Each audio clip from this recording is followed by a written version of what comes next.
Remember Midway games? With the Mortal Kombat Legacy Collection coming out, I thought I'd talk about a few Midway games you might have forgotten about.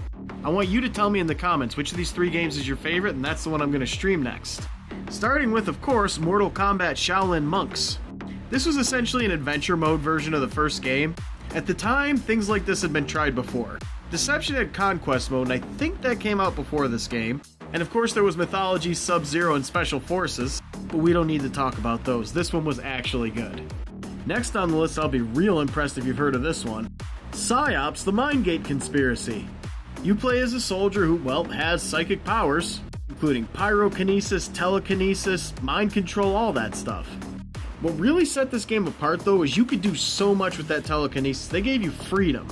You could throw around any object in the environment. If you got real creative, you could get on top of some objects and pick them up with your telekinesis and fly a little bit. Really a very interesting game, and I'm actually kind of hoping you guys vote for this one so I can stream it. The last Midway game I remember very well was The Suffering.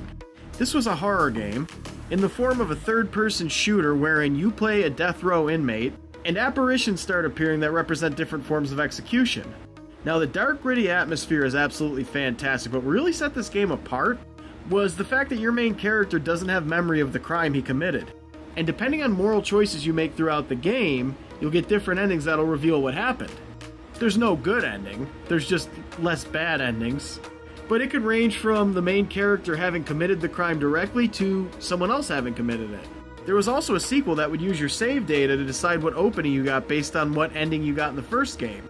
This was a totally new idea at the time, and I can't help but think Mass Effect got some inspiration from it. Anyway, let me know which of these games y'all like best. Vae Victis, Save Awesome. God, I miss Midway.